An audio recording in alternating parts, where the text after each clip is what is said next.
Hello, welcome to Van Podcast, Rubber Dinghy Report, you know, it is all that sort of stuff. Night version. Yeah, give us a second, I'm taping the camera down. Oh, yeah. You've floated back on down to a wonderful sound of tape being applied to a dashboard of a van we do not own. Yeah. And you might ask, is that wise? And my response would be, we forgot blue tack. Yeah, we did. Shut up. But we had tape. No, we did. We got tape gun. Yeah. Big tapers gunners. Tape's doing the work. Yeah. Well, Comic Con's done. So this recording is done post the 2 days of Melbourne Comic Con. Yeah. You can't tell we're cooked. Yes. You might also be able to tell it is 20 minutes into the day after Melbourne Comic Con. Yeah, because we're driving overnight again. We're idiots. Yeah. But on the bright side, Wimpy's Wodonga. So, like, you know, that's all I'm saying is we're repping. That's what I'm saying. Look at this. Wimpy's Wodonga. There's plastic in my hat. Yeah, same here, but it doesn't matter.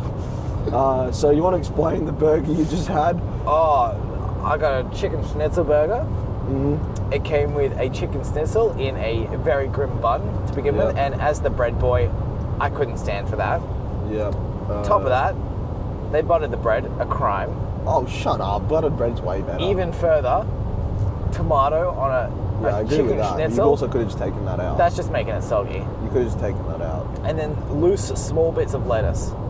You're a little small bit of lettuce. Yeah, it was a bit of a sad burger. You're a sad burger. We did honour their establishment with 2 caps worth of patronage. Yeah, basically it's a 24-hour diner called Wimpy's Wodonga. Incredible name. I stopped there on the way in because Wodonga didn't have any petrol stations open and someone directed me there.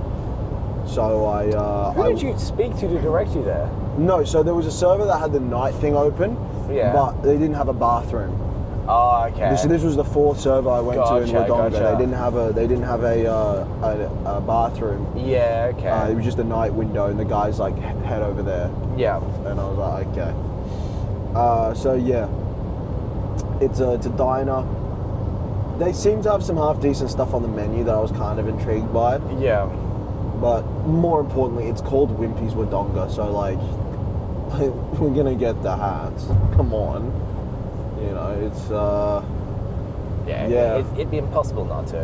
What else has happened on this drive? We went past a town called Dookie. Yeah, we were impressed by Dookie. You were mighty impressed. What town, how far was it, or? Oh, a place called How Long. How Long. And I said not far. Mm-hmm. Sam was asleep. Yep. So he didn't even give his usual polite chortle. So, but I did appreciate it. Thanks, man. Upon being told it. Thanks, man. Yeah, I waited for him to wake up and then told him the joke. Awake, yes. Yeah. So, you know. Yeah. Man, Comic Con's been crazy. 12 hours sleep, 5 days for me. That's So we start standing at, let's say, 9 o'clock in the morning and finish standing at 5 o'clock. Yeah. After. 8 hours of being stood upright. My body, as much as like I love my sports and I'm still fairly fit and healthy, for some reason I have an absolute like disability when it comes to standing up still for that long. My body caves. You've got a couple of disabilities there. Yeah, it's one of many. Again, a 2-story house compared to your skyscraper. Yeah, you know what? Yeah. Who's taller though? Me in these absolute stomper shoes, baby. I'm sitting at 6'3". Yeah, you were giant today. I was so tall, and it worked against me because it put my eyes right in the light. Yeah. Oh yeah, of course. Yeah. Oh, no wonder. Yeah. So.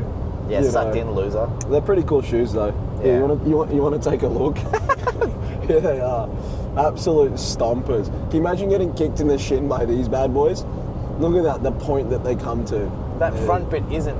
It's just like hard plastic. It's literally just a hard plastic point that it comes to. But they roll forward naturally, so it makes walking really fun. But walking while carrying things really dangerous. So, like, yeah, I was standing at a solid 6'3" today. Mm-hmm. You know, it felt massive. Big 2 inches usually taller than I usually am. They do call me the big 2 inches. Yeah. But yeah, it was my body isn't built for standing up for that long. Tell me to run for that long and I'll give it a crack. Yeah. Standing still, my knees ache, my heels get agony, like my feet ache. Yeah. I just can't stand still for that long. It just hurts. But like, I mean, hey, you do what you gotta do, you know? We're out here trying to make the book work. Yeah. So we can keep giving out more of this to y'all. Yeah, y'all. Today was a success though. That's what's up. We just did Melbourne Comic Con, baby. That's us. We did it. We did that. 2 people who are not trained authors are just doing a cool project themselves. Yep. Because we took a punt on ourselves and we're like, fuck it, we can make something cool. Honestly, even more importantly for like the convention itself, we have zero training in anything to do with sales.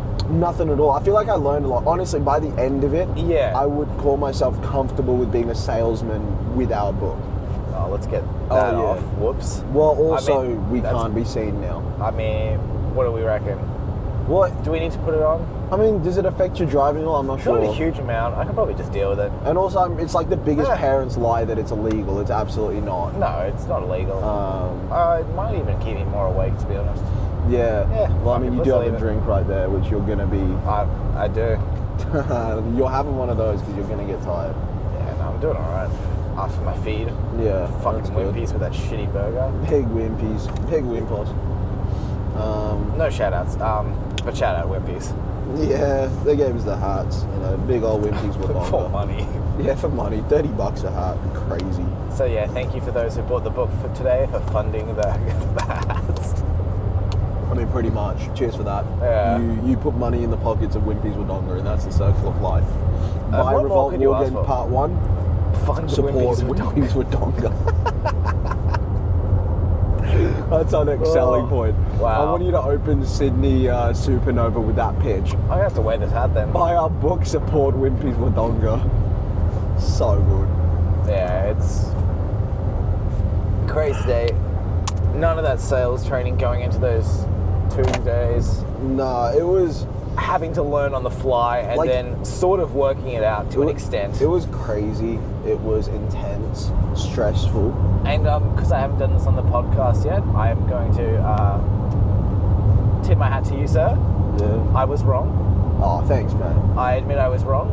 It's one of the few times it will be the case, but you know, the punch machine, as much as I it was that much of a success, we had to start charging for it, and it earned us like a good $200. So the punch machine was a good idea. Yeah. It attracted a metric fuck ton of attention. Yeah, it did. I was basically full-time attendant of it. Getting people to punch. It was and one of while the doing so, trying to get them to like, do you read? All right, speak to talk. Speak to talk again. And if not, I'm going to talk to you while you punch and try and convince you. Tabletop. Tabble tobble sign. Table tobble. Tobble.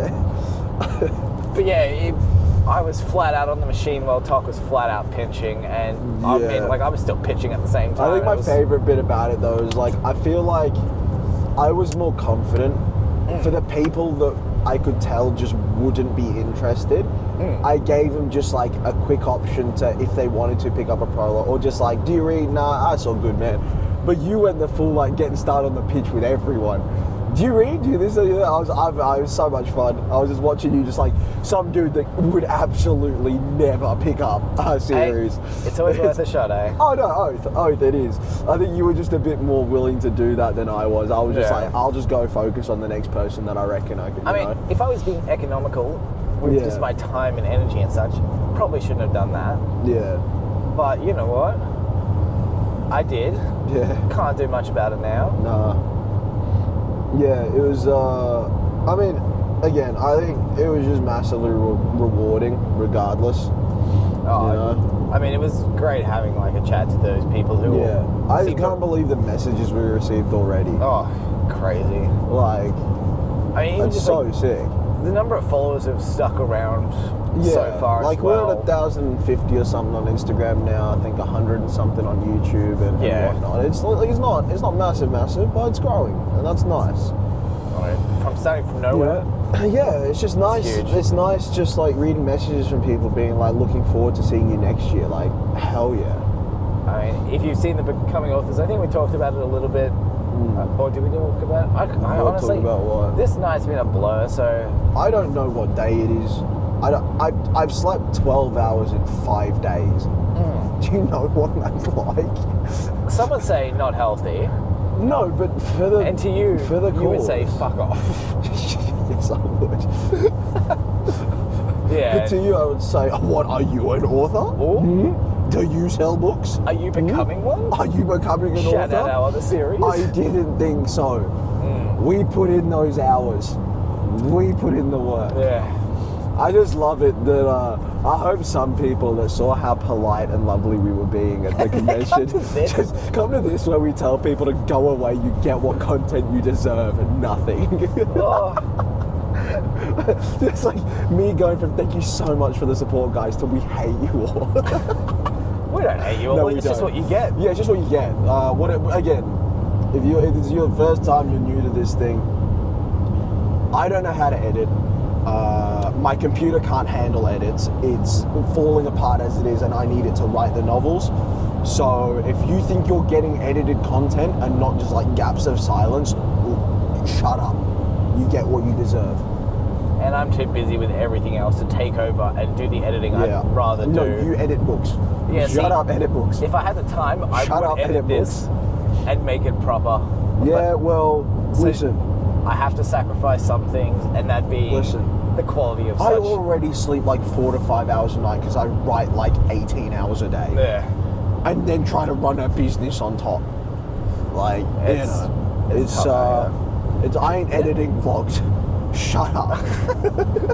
Hey, this isn't a vlog. No, this is a podcast. Yeah, so welcome back. The Rubber Dinghy Berries. We haven't mentioned that, yeah. Yeah, well, Yeah, so van edition, of course. Not usually this loose. On the book, the van podcasts are way more chilled out. We usually have a bit more structure, but on the book cover, you'll see SS Veins, that'd be me. SRD Truloff, that's him over there. Right, but that RD stands for Rubber Dinghy, that's his middle name, so that's why it's the Rubber Dinghy Report. As my parents named me. Yes, they did. Sexual Rubber Dinghy Truloff. Substance abuse Rubber Dinghy Truloff. But the A is just not included in the initial. No, it's hyphenated. Oh, okay. Yeah, it's hyphenated. One word. Yeah, fair. Well, welcome. The Van Podcast, if this is your first time, sorry, I guess. Not really, but like, it's just a rant. We're just having a chat, man. Like, it's more just like an actual insight into us as well. Yeah. I'm just joking around what it's like for us to be friends. Or like me to be your friend, you to be my acquaintance. That type of vibe. I'll take it. That's more than I usually get. You'll take what you get. Yeah, I'll take what I'm given. So much love and affection. Yeah, of course. Nah, it's honestly my biggest takeaway from this weekend is trust Tox's instincts more. He weirdly knows how to read what people are going to do. I don't know. There's been a few decisions that I've made that have gone maybe Name one. I can't think of a single thing. I'll give you a hint. Dude, I still can't believe at the punch machine. Yeah, someone the guy followed through and clocked me in the stomach. Someone full punched you. It's so good. The power wasn't dampened from the hit either. Just had to take it like a champ. Oh man. So it was. Guy is thank you so much for manning the punch machine. I don't think that's something I could do as well as you. Interesting. Definitely not. I would get. Wow, the praise I have received. No, but like genuinely, I feel like the repetition, I get sick of things and get annoyed by things far easier. Yeah. I'm very passionate about like the novels and that, right? So me getting the pitch over and over again, I'm more than happy to do because I just love talking about our series. You've got a lot to talk about to do with it. Exactly. A lot of different facets for it, yeah. And I love talking about our series that much that anyone that's willing to listen, I'm happy to give them an insight into it. Yeah. Whereas giving like a quick pitch and then setting up the punch machine, I feel like it would have drained me far more.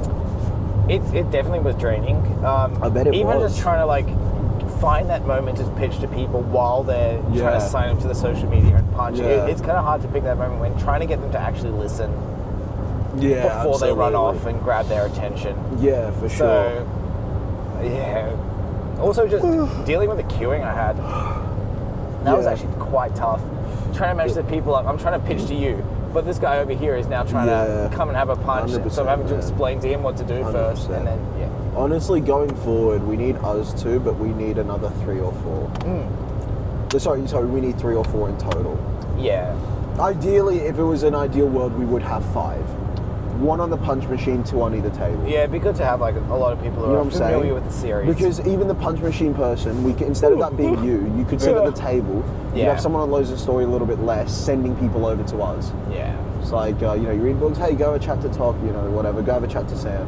Yeah. That sort of a thing. I mean, that's not to say I didn't do it. Yeah, like we No, we did. Like, we did full sales, but what I'm saying, it would make our lives so much easier. Yeah, of course. And I think we both did. Like, I definitely think I nailed, or like I got way better at the sales pitch as things got on. I started conversion for sales on yesterday. Yeah, I just started picking up on things that I was looking for, that moment where people's eyes went a little wider. Like when it was like, depending on what part, be it the Godsend Saga timeline, the idea of a massive universe, be it the idea you only have to read one thing and that's all you want, be it like you're into the action, the gladiatorial stuff, the heavy battles, maybe it was the crime, the politics, that sort of a thing, or maybe it was the the different genres we got coming up. At one point or another, there was one thing that sparked interest more than the other things, and I was just kind of reeling through the pitch, waiting for that moment, and then just capitalizing on that. Yeah, that was kind of the go-to. I was just trying to have a chat. Yeah, no, 100%. I was just, I think by the end of it, I almost saw it as a bit of a little fun game for me to see if I could get a conversion out of it, and again, we're completely honest here. It's becoming authors. We're not going to front with you. It's like, yes, of course, I was trying to get sales, and of course, I was. Oh yes, I can't say that word. But you can say dingleberries. Don't worry. Yeah, of course. But yeah, we were trying to, obviously, we're trying to make conversion. We're trying to get you guys to buy the book. We're trying to use whatever we can. We're not going to be disingenuous about it. But there are certain things like, again, we can talk to you about it. It's little sales tactics and stuff that we picked up on. Like, we obviously had the prologue there for free, which people are able to read. A lot of people took. And hopefully those lead into conversion. But the problem is, it's so easy for someone to be semi-keen and either lose the booklet or forget about it, maybe don't get to it for a while, So I kind of tried towards the second day to not mention it until someone started to walk away, and I'd be like, oh, sorry, I don't have the money, or for some reason to walk away, and I'd be like, well, hey, how about you just give this a crack, for free? Because I feel like if you say, hey, you can buy the book for $24.99, or there's a prologue, immediately they're going to take the free one. Like straight away, they're going to take the free one. Did learn that. No one's going to go, nah, I don't want the free one. I'm going to pay for it straight away. Yeah. So you got to leave that until the very end. So again, it's learning curves, which we'll be able to take into Sydney. And it was not us, just to be clear, it's not us being disingenuous with it. No. We are, we have clearly full belief in the story. Yeah, absolutely. We know it's a story that there's many out there who will love it. Well, look, yeah. Just getting the conversion for having the full book. Well, we want the book in people's hands because we want to write it for them. But the thing is, it's like, at the end of the day, we also, it's in our best interest to make sales. And we've got the sign there saying the prologue's for free. Yeah. We're always going to offer the prologue. But hey, if we can convince someone to buy the book before that, that's a win for us, and it's a win for them because they're going to enjoy the book, hopefully. Yeah, exactly. So, to me, that's not a disingenuous thing at all. That's just something where, if we can get that sale out of it, right? Because, one reason or another, I mean, look, that helps us out a lot. It helps us to be able to go to conventions, that sort of a thing. But I mean, realistically, we need to convert to sales as well. Convert the books into money so that we can make more books. I know. What's so awesome is that whole weekend covered 1/5 of our monthly expenses. Hell yeah, brother. Yeah, no, it's cooked. Look, we are sinking so much time, money, and effort into this project. Yeah. What you saw at Melbourne was the slice off the top. Really. Go to our website if you want to get more into it.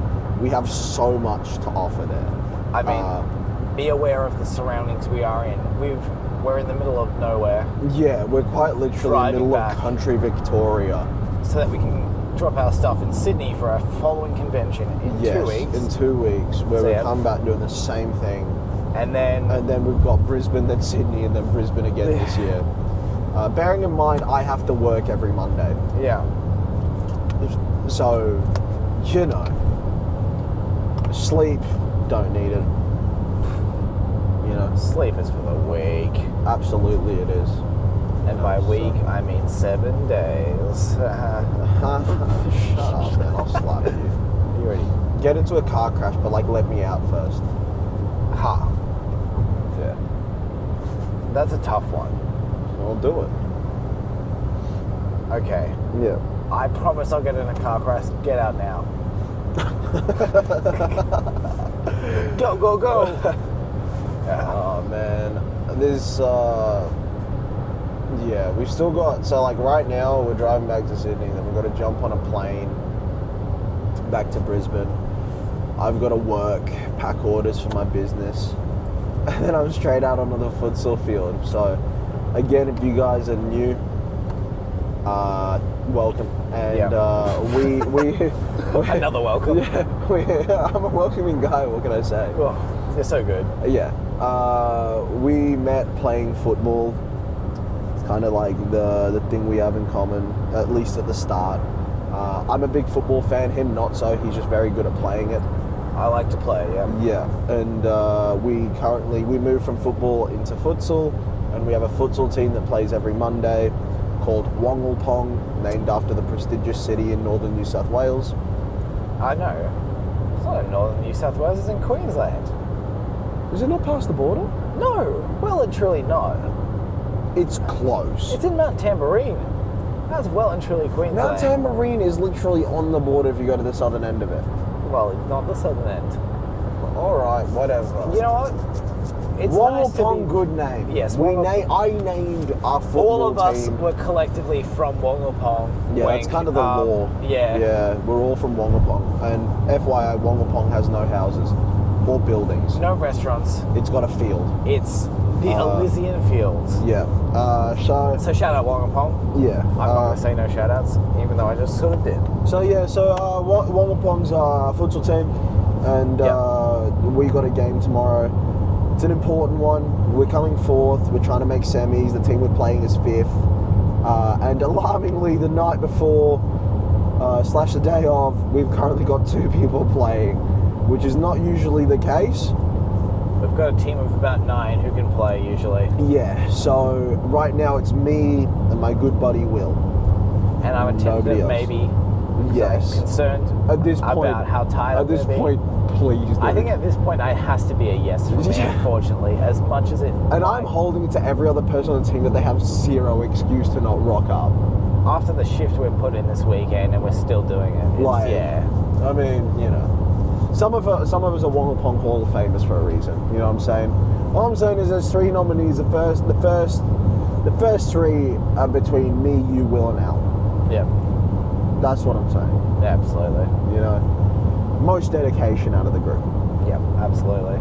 But yeah, so I mean, what else can we talk? I mean, I'm still kind of overwhelmed by the lovely messages we received.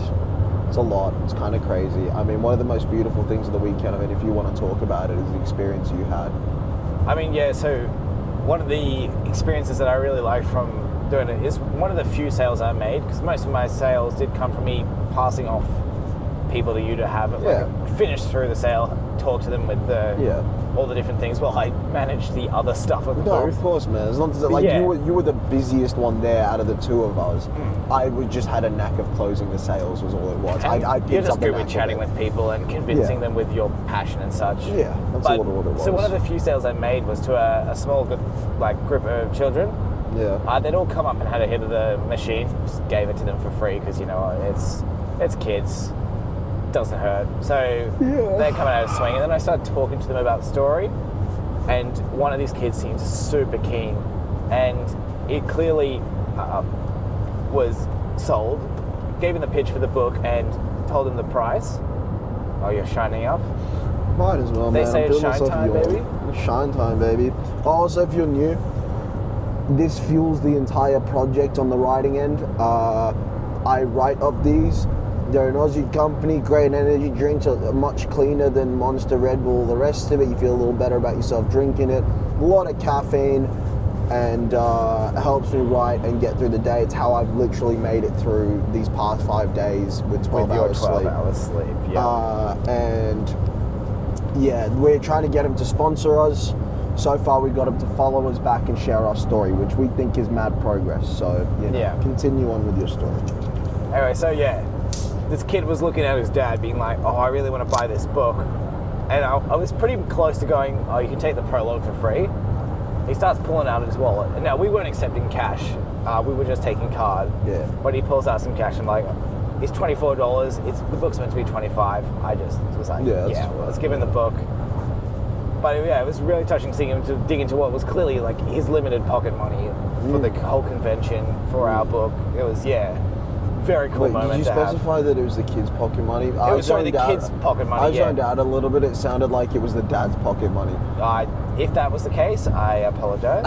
I thought you said he pulled out his wallet or whatever. I assume the kid pulled out their wallet. Let me say it like that. And I was like, you still said the dad's pocket money. Just obsessed with dads.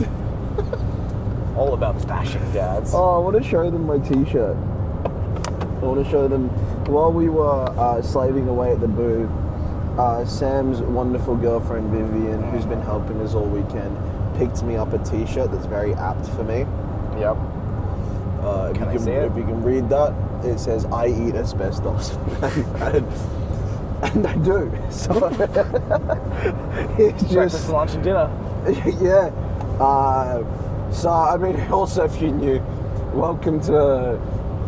We're very weird in very different ways. Sam has autism. I only eat 3 meals a week. It's and those 3 meals are asbestos. So and let's be clear, asbestos and like organic steaks is like my go-to. It's not an eating disorder. No, it's not. Because he eats enough in that one day to make up for those 4 days. Watch yesterday's Becoming Authors, day 2 of Melbourne's Becoming Authors. You'll see how much I eat. It's like an animal. Yeah. Again, I somehow put on weight eating 3 meals in a week. So. Yeah. So clinically insane. And we're a bit stupid, man. And maybe a little bit autistic. I mean, you know my theory. In order to achieve like true greatness in the world, you have to be a little bit insane. Yeah, I mean, you have to be. What we're doing now is a little bit insane. Fucking stupid, mate. What is it? Time check. It is 12:48. 12:48. We're currently in Holbrook, southern New South Wales. Are we even in New South Wales? Yeah, we are. Wodonga and Albury is the border towns. Oh, okay. Wodonga's in Victoria, Albury's in New South Wales. You did say that, eh? Yeah. Okay. Well, so, we've made it across the state border. Yeah, we have. Yeah, so we're in rural New South recording, Wales. Probably. No, because when we left... Oh, I mean, I guess, because it depends how long after we left Wodonga that we started recording. Look at this, a multi-state podcast. You guys are blessed. Yeah, you're welcome. Shut up. Leave a hate comment, I dare you. I'll reply, thanks, mate. I mean, to do a slightly more... This is like in our usual structured podcast. We talk about the stuff we've been reading. Or for you, not been reading. Let's have a think about what I've done since the last podcast, which was the Sydney Van podcast, mate. Yeah. I have worked for 4 days and not slept for 5. I'm assuming you have nothing. You know, I was going to talk for myself out of... I'm just going to talk about it. Yeah, I was hoping you weren't going to throw it to me. I mean, I'll try to think of some funny bit to, I don't know, go on, and then I'll try to think of something. Usually in this podcast we will talk about a bit of the stuff where me specifically I've been reading because I love to read. It's part of the... Oh, is this where we tell them that even though I'm the writer, I don't read? Yeah. Like if you're here from Melbourne, I don't read. I literally the last book I read, I would have been about 15. I was an avid reader as a kid. Mm-hmm. Haven't read since. He wants people to get back into reading. Yeah. Because he can't read himself. Because I don't read myself. Yeah. One might wonder if I'm illiterate. Not sure. By some of the edits I have to make, some might really wonder that. Do we want to tell everyone about the misprint you left in the book? I think we both left it in the book. Yeah, no. I don't want to say your role as editor. I mean, but I am going to blame the blurb on you. That was the first misprint. Yeah, but I did that intentionally because if you picked up a copy in Melbourne, that means you get the little misprint edition, which is going to be the first ever edition, which means it'll probably be worth a lot of money someday. Interestingly enough, you could say the exact same thing about my stuff. Yeah, but yours stupid. Mine was intelligent, so. I mean, yeah, so just to prove we are still fucking learning everything we're doing. To prove we're still fucking idiots, mate. There are some minor mistakes in that first book. What do you want? We don't have publishers. This is literally us two doing this whole thing. The selling point is the story. Yeah. That's what we want to say. The story, the universe, the world building, all that sort of stuff. We do think it's well written enough for you to enjoy it. Hell, I mean, the feedback we got on the prologue, everyone who's read it so far has loved it. So yeah, we got some good feedback from those who read the prologue and just came back and said hello the next day and stuff like that. Yeah, exactly. So, you know. Well, we had the guy come back after reading 2 chapters yesterday. Yeah. Guy came back up to our booth to tell us that he was 2 chapters in and loved it. So, and that's hell, if that don't make it worth it. Hell, if that don't make it worth it, that's worth it, man. You know. So, it's a really cool thing because. Again, it just proves to us that the audience is out there for us. And if you think book 1 is good, wait till book 2. No, quite literally. Book 1 is a scene setter. I don't want to say this when we're in person because it might be a bit off-putting to people. Think, oh, is book 1 not as good? Listen. It is still book a good 1, book 2, book 3. Yeah. Like, it's a massive escalation book on book. Is some really, really cool stuff coming. We just had to write book 1 to set the scene and give you guys an intro to There's a lot of groundwork we had to do before we could get to the more, I guess, not even exciting, just like bigger. Well, yeah, because you have to introduce the characters, their motives, and who they are before you take them on their wild journeys. Especially because we have so many characters with so many different aspects to them. Exactly. You've got to establish things before you can have any payoffs to any establishments. Genuinely, if you think book 1 is good, just you wait. You wait for book 2. Yeah. It is a whole other level. Yeah. Like genuinely, it's something else. Like, obviously, we'll talk about our Sigma reader, G. Yes. He was the first one to read everything. And when he talked about it, he enjoyed book 1 thoroughly. He told me it was a great read and he gave us a feedback. He's like, yeah, this has really got legs, whatever. Book 2, he had to stop halfway through and just go, holy shit, dude, this is something else. Like, I think he crunched it out in like half a week and was like, the feedback was insane. And then book 3, he's like, by the time we got to book 3, he's like, give me the 3rd book, give me it, I need to read it. So, big escalation. It was written by you, maybe even before I properly read it. No, it wasn't. Literally, as soon as I finished the epilogue, I sent it straight to him. Yeah. And he loved it, he read it that week. Yeah. So, massive escalation. Look forward to it. We had to set the scene with the first one. That's what it was. You know. But yeah, for the series, I am the one who has all this reading background. Like, I'm a big fan of Sanderson's work, rival of the series. Yeah. We will catch up to him one day. And I'm going to knock him out. I will dominance. Not. But I will. I'm going to assert dominance over him. Get a full staunch him, throw a rolling elbow at his forehead. By the time that happens, he could be an old man. You think that'll stop me? Handicap, maybe. I'm not losing Less that likely fight. to dodge. Yeah. Wait till I throw just a flying snap kick at him the moment I see him. It's like, you run, Mr. Sanderson, I'm such a... Oh no, Mr. Sanderson! Yeah, no, but so... We usually give a bit of an update on what we're reading and a few different things like that. So, I was completely reminded to do this because I spoke to someone about the series I was reading. Tell me about that as well. I mean, just very briefly, I was having a chat with a lady who was interested in reading, asked her what she read, and told me what she was currently reading, and it's the exact series I'm currently reading, Dungeon Crawler Carl, which I'll delve into a little bit. By the way, Dad, if you're watching, look, I have tingles. I know they're your favourite sweets. So, look, we have a packet. Sam has them. He likes them too. Yep, shout out Richard Fruit Tingles on TikTok as well. Yeah, he named Leave his... some good comments. He named his... shout out Richard Fruit Tingles. But yeah, Dad, look, I've got tingles. I don't know. Don't let Mum stop you from having them. They're what gives you power. And for everyone else watching, ignore that part. Yeah. This is just for you his know father. what you say, Dad? A tingle a day keeps the doctor away. So keep eating them, big fella. That was literally just a message to my dad. Yeah, so, yeah. I'm well aware. Oh yeah, no, I know. That, telling you guys. My dad watches these. He's an awesome guy. I love my dad to bits, and all my family, they're so supportive. But Dad watches the videos every week. It's become his new thing. He's really enjoying them. So. And mine abandoned me. Yeah, your parents don't parents, love you. Yeah. Yeah, but Dad does watch all that. He told me he actually enjoys watching the weekly uploads because he's like, at first he found them funny, but now he actually sees it as a journey. Yeah. Like, as in he's invested week to week, and that's cool, man. Very, very cool. Yeah. So yeah, what have you read? So yeah, sorry. Dungeon Crawler Carl. Dungeon Crawler Carl. So. Sounds like a manga. I actually don't know if it's based on anything. Like, it's a book right now, but it feels like it's been written about something. Well, it might be done as a comic as well. I know I store a manga at the business that's called Dungeon Crawler, but I don't remember Carl being at the end of it. I have a feeling it won't be this. I do think it is just a book. I could be wrong. Okay. But I need to do a bit of fact checking, but we never do any fact checking here. No. You don't deserve it. Attaboy. I'm learning.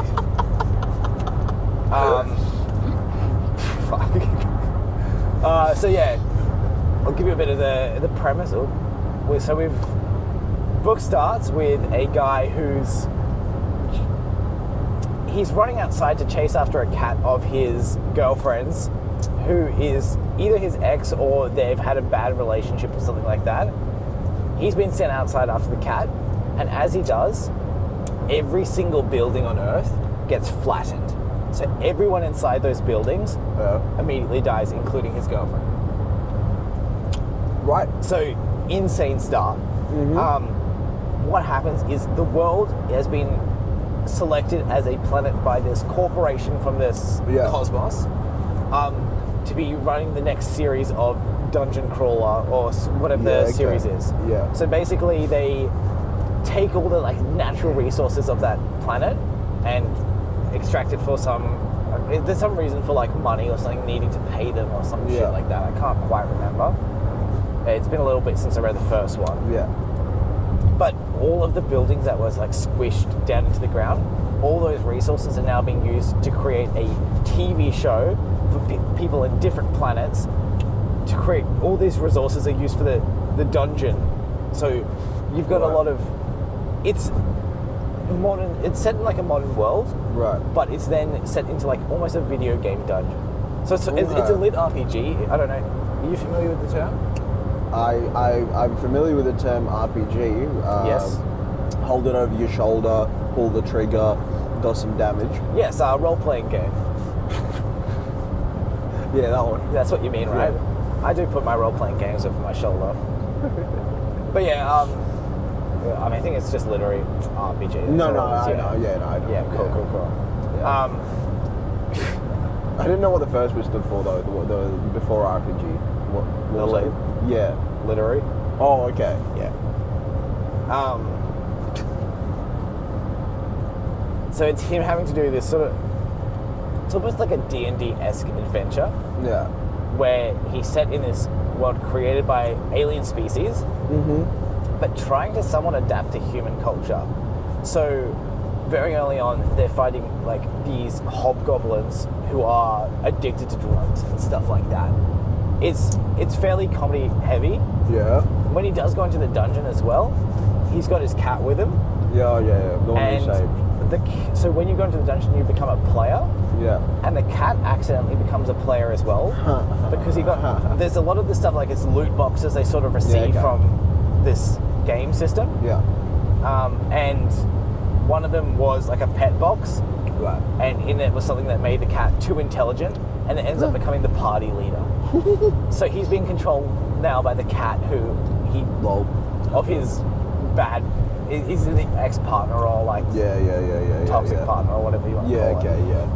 There's just a lot of there's a fair amount of comedy in this. There's some cool action as well and a bit of ingenuity stuff. Yeah. He sort of becomes a demolitions expert to be.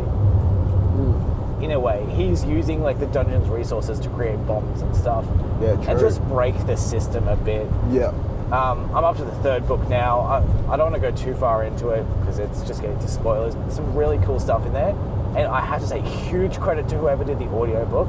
Yeah. Because he is so good at doing the different characters' voices. True. So the cat's name is Princess Donut. So Good it's name. a very feminine voice he does for it. donuts. And Carl, it's a very deep and gravelly, and it's like, oh, God damn it, Donut. Like that's the sort of Cool, it's cool. very well done. So if you are keen on checking that one out, check it out on the audiobook version. It's really good. Yeah. And I'm going to be finishing that series. Nice. How many novels? I think there's either like 7 or 8 or 9 out now. Oh, very cool. Yeah, That's so nice I've to got a see. decent amount to sink my teeth into. Yeah, which is, we found that people do like that, just like I hoped, so. Yeah. But yeah, That's also, cool. thanks to the lady who talked to me about Dungeon Crawler Carl and then bought a book. Yeah, shout out you. Yeah. You were cool. Just like everyone else that came to say hello. You're cool. Unless you weren't. Unless not the one that punched Sam. Well, actually, no, you're cool in my books, is what he is. See, you're still cool. You're punching down on people. That's what you want to see. Yeah, I'm going to have another tingle. Oh, hello. Careful. I didn't even think it was out of the lines. You see what I mean about how repetitive the roads get? Like, Not actually that bad. It's there's still like, there's no feel like an element of progression, as in like you don't have any corners like this, you just turn past them, it's all just so samey. Yeah. Again, watch Becoming Authors Melbourne Part 1. Yeah. Watch what I went through that day. Yeah. Have a watch. It's intense. Now, in your time that I've been talking about the Dungeon Crawler, have you come up with Completely forgot to. Okay. Yep. Have you thought of it in this instant while I talk to you? What have I consumed this week? Yes. Crack. Bath salts. We did receive bath salts in a little care package. And I did consider ingesting them to see if it made me want to bite someone's face off like the people say it does. I don't know if it's the right bath salts, if it needs to be specific ones. Probably not that kind. Yeah, I don't know, but yeah, what have I consumed? A lot of these. All right, let's give it. So I'll just quickly rate Dungeon Crawler Carl because we usually give a rating. Go on. I've been giving them all around about a 4.25 for the 3 books that I've read. Well, 2.5 I've read now. So I will say, I mean, again, if you're new here, yep, I'm a big wrestling fan. Yep. Big pro wrestling fan. Again, all those people that came up to the booth saying they're wrestling fans, they're not as big nerds as me. Only 2 of them knew who I was talking about on my shirt out of the whole thing. No one else knew. No one else is a nerd like that. But yeah, I mean, you've got at least some context on this. Yeah. But so you know that whole Will Ospreay and Hangman Adam Page story? Donut, yes. Yeah. So their little story, they had that match that I had a whole chat about. Yeah, that's right. You know. So that's kind of obviously, like I told you, that was for the number 1 contendership for the world title. Now, like the world title is currently being held by a bad guy character in John Moxley. That's basically holding the title hostage. He has a bunch of like other wrestlers. You ready for my immaculate knowledge? Yeah. The heel. There you go, buddy. I'm fucking. There you go. So he's a heel, and he's got a bunch of other wrestlers around him that are part of his faction, same as War Games, you know. And before you go too much further, where does the term heel come from? I'm actually not familiar with the origins. Okay. And do you know the good guy term? No, I don't actually. Babyface or face. Face, I did know face. Sorry, yeah. I didn't know babyface was that the same full thing? Term. The full term is babyface and heel. Yeah. And I'm assuming you don't know the origins behind that either. No, I'm not super familiar. No. I think I maybe knew at one point, but I don't remember now. But yeah, so the title's being held hostage. Yeah. The fans aren't super happy with it, like with the booking of it, because John Moxley he's a great wrestler, but this isn't his best run. It's not to say he's bad, because again, his first ever run, his second run with the title was maybe my favorite world title run ever. Okay. But this whole stuff, it's basically keeping the title hostage, having a bunch of other wrestlers that are in his faction run interference on the matches, cheat to win. Yeah. And that's good heel stuff, but it's going on for almost like 9 months now. Gotcha. While we're still waiting on Will Ospreay's first world title reign. We're waiting on Hangman's next one. We're waiting on some other dudes to get their shot at the belt. Yeah. And just months and months are passing. We're like, look, we get it, but can we move on from Moxley now, move this story on, so we can get to stuff we've been waiting for ages? Yeah. But now it seems like there was number one contendership, and Hangman won. He beat Will. Okay. And in that match, yeah. And now Will has offered as like a bit of respect to basically team up or have Hangman's back in that world title match. So, if those other guys run interference, he's going to be there in Hangman's corner. Now there's another fella. The Johnny Santana, right? Yes. He's based off a fella named Swerve Strickland, right? His original wrestling name was Shane Strickland. Yeah. His nickname became Swerve, but like it's kind of replaced his actual. Swerve is that much of a nickname that his name has just become Swerve Strickland now. In the same way that Hangman Adam Page has become Hangman Page to most people. Yeah. Okay. No. Swerve and Hangman have had that feud, which I think I mentioned in passing to you, where it's that hoodie that I've got where Hangman burnt down Swerve's childhood home while drinking a glass of whiskey. Most badass scene I've ever seen. Yeah. Right? They had the most, Hangman, so it all started, the reason it was, so Hangman was a good guy. Swerve was like nasty heel, right? Okay. Very opportunistic. His whole thing was, I want your spot. His whole thing in the story was he wanted Hangman's spot, right? Gotcha. And that ended up delving into a rivalry. And as part of that rivalry, Swerve basically threatened Hangman's family, right? Gotcha. So Hangman was at the show one day wrestling in a match. The screen cuts to a live thing of Swerve, his manager holding like a shaky cam. And basically, Swerve has gotten into Hangman's house while his wife's asleep and his son's asleep. He doesn't do anything, but it's basically, it's a threat. It's one of those things. And that's what sends Hangman over the edge.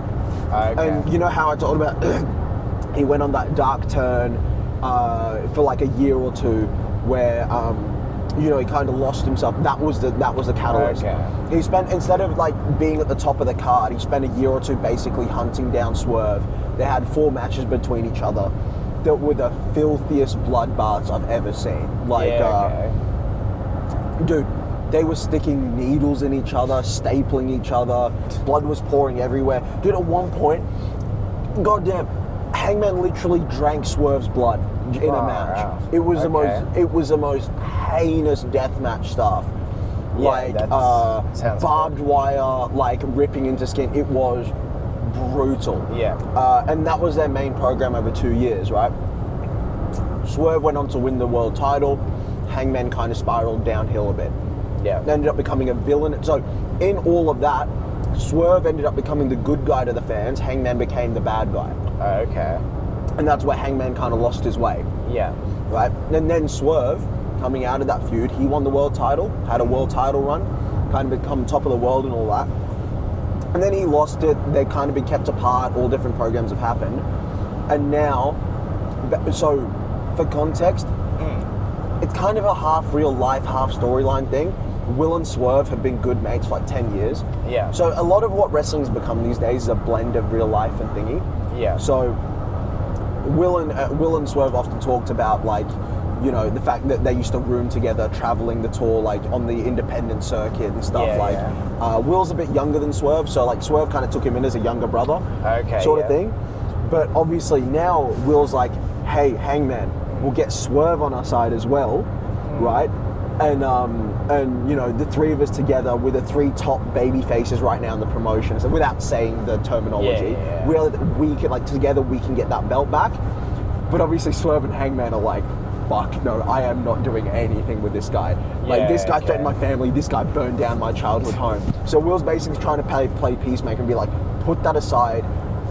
We can do, if we literally stay on the page for one night, we can get that belt back, bring it back, and Hangman can lead this company into the next era, right? And then we can see what goes from there. But right now but now there are tensions between Will and Swerve because Swerve's refusing. Hangman's told Will to fuck off. Like, Will's kind of caught in the middle here. Yeah. Trying to put the company first. Whereas these two just cannot. I mean, dude, the stuff that Hangman and Swerve have done to each other, it's like the most brutal wrestling rivalry I've ever seen. Yeah. It's heinous. Dude, taking, you know what a powerbomb is? Getting someone up high, slamming them back first in the ground onto a cinder block. Like, some of the most brutal shit I've ever seen, dude. Yeah. As part of the story, you know what Swerve did to Hangman? So we went into his house. Turns out he took one of his kids' childhood drawings, stapled it to his chest in the middle of a match. Like, a lot of storytelling stuff like that, which is just really heavy and just brutal, man. Really, really brutal. But yes. Yeah. So last week, obviously on the show, there was more developments to that and whatnot. And so that's kind of all I've been watching. Is no matter what, I always get my weekly bit of AEW in. Yeah. A little bit of New Japan here and there. So I do try and get some wrestling in, but. Man, that story is amazing. So another bit. The other wrestler you're somewhat familiar with is Kenny Omega. Yeah. Yeah. So, for context, Kenny and Hangman used to be tag team champs. Then they had one of the best stories ever. That was what got me so into Hangman, was that story. Yeah. Okay. I was a massive Kenny fan. Kenny was the heel in that storyline, and I got so into Hangman that he became like my favorite wrestler ever. Yeah. And at the same time, Kenny and Will have had a brutal feud in the same way as Hangman and Swerve. Okay, right? Yeah. So it's a weird like mix between these four guys at the top of the card. And in Hangman and Will Ospreay's match like 2 weeks ago, that one I loved, as like part of the storytelling, Hangman hit Swerve's finisher on Will in the match. So that's Hangman hit his biggest rival's finisher on his best mate. And then Will pulled out Kenny's finisher on Hangman, who was it was like you just seeing like these little storytelling bits within the match itself, which are just teasers where if you're following it, you're like, oh my god, it's again pulling from their rivals' bag of tricks to try and get this match over the line. You know? It was really, really cool. So like the top of the card of AEW right now, I'm loving. It's impeccable storytelling. Really, really good, and there's the sort of stuff I'm trying to draw from in war games. Yeah, you know? Especially that Hangman Swerve stuff, man. It's just crazy stuff.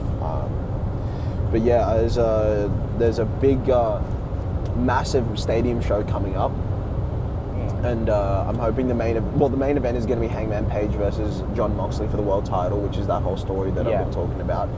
But another match has been signed, is Kenny Omega versus a Japanese fella by the name of Kazuchika Okada. Yeah. Now, if you ask me, 10 of the greatest wrestling matches of all time, 4 of them were between those two. Yeah, okay. And they've only ever wrestled 4 times, and all 4 of them, up until recently, I would have probably 3 of them on my top 4 matches of all time. Yeah, okay. Like, those two took Japanese wrestling to the West and blew it up to the point. So, AEW is a newer company that was kind of built off the back of Kenny Omega's success in Japan. Mm-hmm. Kenny Omega's success in Japan is built off those matches with Okada. Yeah, okay. They're basically like, dude, they're the greatest wrestling matches of all time. The story that's told through 1, 2, 3, 4, it's one continuous storyline throughout. Yeah. And it's phenomenal. And now they've just signed number 5 for this massive stadium show, which is like this time in front of an American audience, in a giant stadium, it's gonna be really something, really something. That's enough wrestling talk anyway. I'm a big nerd of it, so I mean, hey, if you end up liking war games in our novels, give wrestling a crack. You might like it. It's a really fun little niche sport entertainment thing, whatever it might be. All the storytelling elements that we intend to bring to our own fights.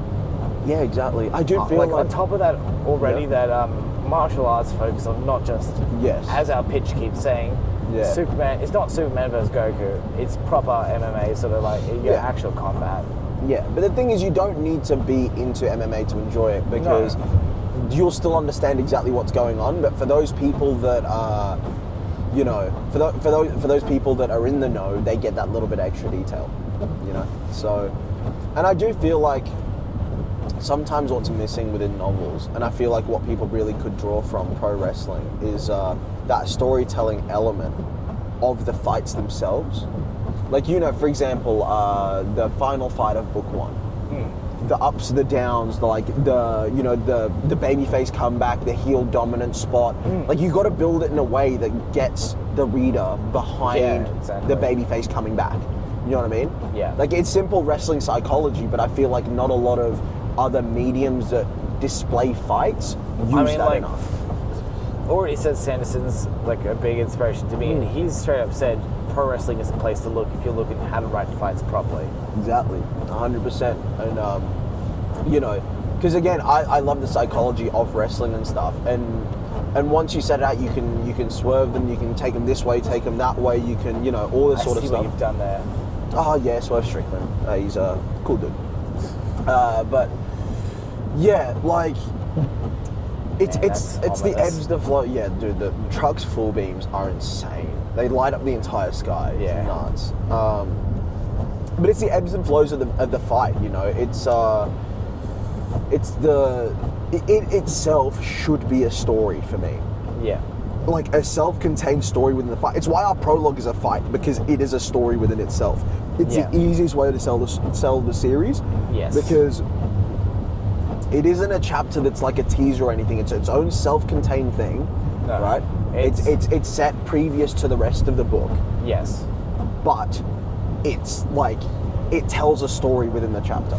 Plus, it's like, I mean, as well as it being like a good idea for the story, it's disconnected so that we can give it to people. Like we did plan that so we could give it to people, but it's also just a dope opener. Both it is. Such a cool fight. It is. It's sick. Oh, like that's such a good way to get into the entrances, series. The walkouts, the fireworks, you can see this spectacle of what this sport could be for these fresh-faced teenagers who are joining the scene. Exactly, and it also, again, it's not really a spoiler because if you're watching this, you've probably got the prologue in hand, and if you haven't read it yet, check it out on our website for free. Gutsandsaga.com. Look at that plug. Fuck yeah! Well done, buddy.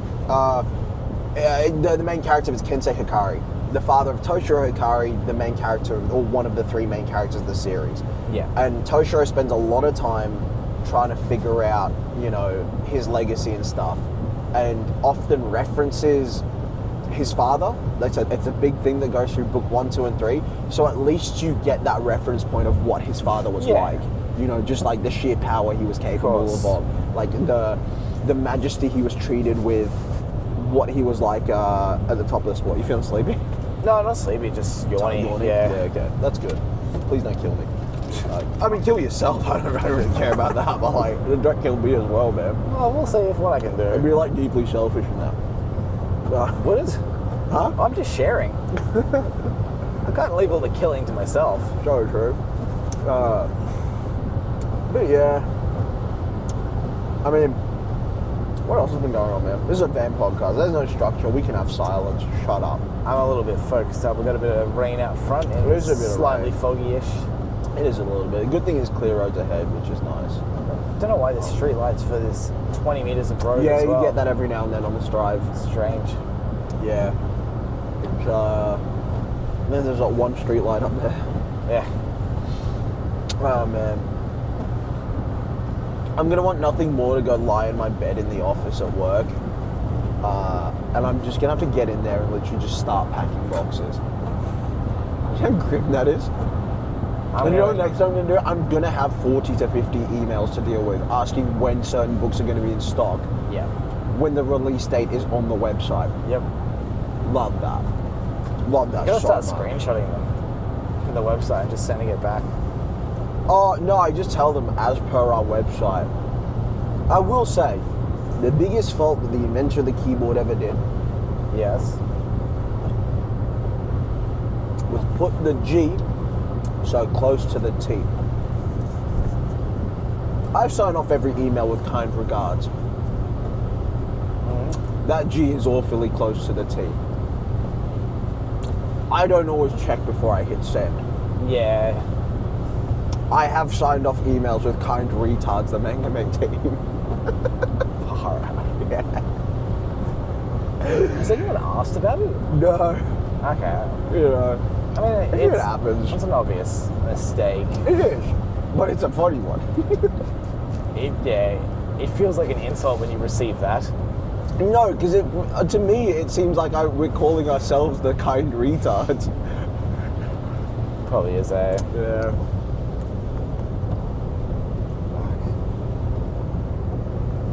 Shined up, eyes wide, locked in, will to live gone. Will Ospreay. We love Billy. I really do want to get him on the podcast someday. Like, he's my dream guest.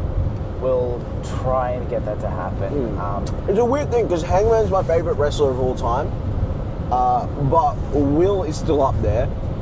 But just from everything I see of him outside the ring, he seems to be my favorite personality. Yeah, okay. He just seems like the kind of chill dude, you know? Just a lovely kind of guy. He does seem very lovely. The few clips I've seen. Yeah. And he's mad wholesome as well. And the thing is, right, so to give context, a large percentage of the wrestling fan base despise him. Really? Yeah. Okay. So, again, actually, I'll give you a little rundown, similar to Eli's story. Yeah. So Will Ospreay went viral at about 19 years old. Yeah. For a match that he had, which was a very different to a lot of other matches out there. It was highly gymnastic. Yep. So sometimes you get high flyers, right? Guys that use the top rope or will do certain moves that are quite acrobatic. Will basically took that to a level that had never been seen before. Yeah, okay. Like, he is one of the most athletic dudes that I've ever seen in any sport, right? Yeah. Like, this dude was hitting from the top rope. You want to crack me open? Yeah, this dude was hitting like double backflip splashes and stuff like he is genuinely beyond a gymnast. It's insane what that guy can do. But again, at 20 years old, kind of young, dumb, fresh to the sport, he went mad viral for one of these matches. Some people loved it and thought it was an entirely new aspect to the sport. Some people and a lot of people I hate this ain't wrestling, this is that. Yeah. Now the issue is, so many people never gave him the light of day and just assumed that's who he was. Okay. Not understanding that by the time he reached 24, he was one of the most technically sound best wrestlers in the world. So it's still that prejudice from back when he was that first match. Okay, yeah. So that's kind of what happened in those early years, is people just assume like, oh, screw this guy, he's making a mockery of the sport. He's a 20-year-old trying something. Yeah. Like, 20 years old in an industry where you don't hit your peak till you're 35. Yeah. Like, even now he's 31. Like, he's a young fella still in terms of wrestling. And, he's, so people held, especially WWE fans, who have a bit of a prejudice against wrestling outside of the company anyway, just immediately marked him as, he's a flippy guy, he's a gymnast, he's not a wrestler, he's not this, he's not that. He can't wrestle. Yeah, okay. So Billy basically took it upon himself and was like, fuck this. And in the next couple of years, genuinely became the best bell-to-bell wrestler that I might have ever seen. His catalogue of matches, he's the guy, he can get a good match out of anyone. Yeah, okay. So, there's in Japan, there's weight classes. You got junior heavyweights, you got heavyweights. The juniors are 90 kilos and under, the heavyweights are over. Okay. He basically became one of the best juniors in the world, put on a whole bunch of muscle, changed the entire wrestling style to way more aggressive, hard-hitting striking, right? And then, all of a sudden weighing 110 kilos or something, just an absolute powerhouse, just knocking the shit out of people. Yeah. And became one of the best heavyweights in the world. Yeah, people are still on the internet going, he's the flippy guy, he does gymnastics, that's all he is. They've never watched a Will Ospreay match. Yeah. Right? And that's what I was talking about, where I have a special connection to him, because I've been watching him since the very beginning. Yeah. When he was just that 20-year-old guy. Yeah. And I was 12 years old watching him, 13 years old watching him. Yeah, okay.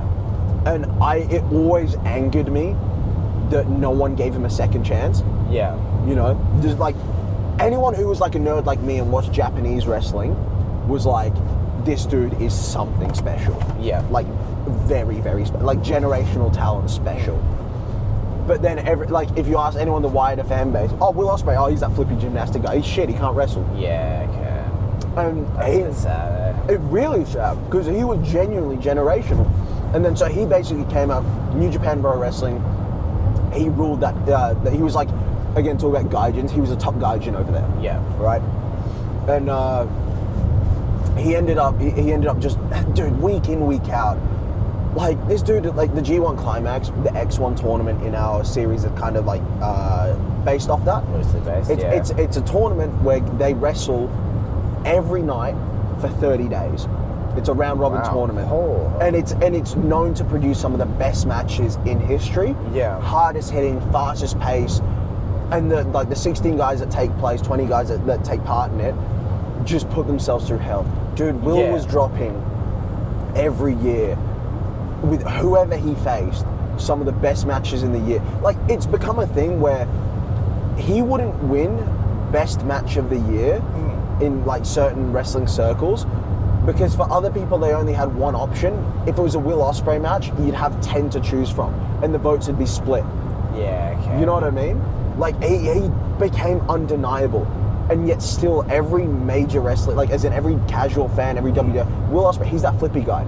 Yeah. Despite weighing like 100 kilos and just knocking 10 bells of shit out of people as his whole thing. Yeah. Like, I could show you a Will Ospreay match, you'd get into it. He's that good. He's unbelievable. Yeah. Like, it's so then he took the move to America, moved to AEW. Yeah.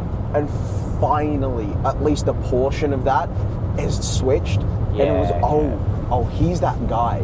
Like, he is that guy. And so many people are now, he's been the best wrestler in the world for the last 2-3 years. Like, no. He's been that guy for about 7 years now. Yeah, okay. Like, he is completely undeniable. Like, he is that dude. And that's why I have a bit of a special connection to him, because I've never been happy for someone finally receiving their adulation and their flowers. Yeah. Because this dude has received such unnecessary hate for one match he had when he was 20 years old. Like, it's literally that one match too. This is an entirely off-topic tangent, but I was just thinking about it because you said the flowers thing, giving the flowers. I don't have, like, that's one of those phrases I don't have a huge, like, point of reference for. Yeah. I don't hear it that often. Yeah. The one instance I did hear it was, we were talking about Joyner Lucas earlier. Oh, yeah. He did a song, I think it was called Will. Yeah. Basically giving flowers to Will Smith for, like, I mean, it was like a lot of, like, Fresh Prince of Bel-Air, doing a lot of stuff for, like, I guess, black acting and a few things like that. And then, not long after that whole incident with the Oscars happened. The song got taken down and a few different things like that. It was just... That's funny. Yeah. Also, sorry, before that even happened, Will Smith did, like, because he was rapping back in the day. He did. I used to listen to it. He did a remix with George Lucas. I know, I listened to it. Yeah. So that was pretty cool. Very funny. It was pretty funny. And the topic we were having conversation with off camera. Yeah. But sorry, back to your wrestling. No, I mean, it's just whatever. I'm just talking about why I have a kind of connection with Will as as much, again, he's in my top 3 or 4 favorite wrestlers of all time. Fuck, I missed a perfect opportunity to do. Speaking of Will Smith, I can't believe it. That's poor on your end. That's poor on your end. I will end my own life. Oh, hopefully. But yeah, he's in my top couple of... See what I did there? Please end your life. Please end your life, I beg. He's in my top couple of wrestlers of all time, but that's why he's probably my favorite wrestling personality of all time. Yeah, okay. Because look how lovely he is despite it all. He's a genuinely autistic guy, like very autistic. Yeah. He's not the brightest. Like, failed miserably at school. Doesn't know much of anything. He's just got a God-given talent to tell a to be a storyteller in the wrestling ring. Yeah, okay. And do unbelievable things. And it's just so nice. It was just a fella that's like, otherwise wouldn't have maybe amounted to too much in other endeavors, and he just found the one thing that he is like special at. Yeah. And his biggest thing, so wrestling split up into like, you got the in-ring, but then you've also got like the talking elements as well. And cutting promos, telling a story like verbally, right? And a lot of WWE fans take that as a major thing. That's another thing they've thrown at Will. Oh, he can do flips and that sort of stuff, but he can't cut a promo, he can't do this and that. I always knew he had it in him. He came to America and he is now genuinely one of the best promos in the world. Yeah, okay. Like, he's worked on it and everything he does feels real, and he is one of, if not the best promo in the world. And I just love that I always think he can't get any better, and he just keeps leveling up and just proving more and more people wrong. So, because he was in the Japanese scene. Yes. Do you not have the promos and such? It's less so. It's less so in America, because it's a weekly TV show. They'll cut the promos in ring as a TV segment, Okay. In Japan, they'll post to YouTube post-match press conferences that are very similar to sports press conferences, rather than a live speech in front of a crowd. Yeah. Okay. So I saw him cutting those, and I knew he had it in him. Yeah. Because he was telling like really amazing stories through those like kind of post-match monologues. Yeah.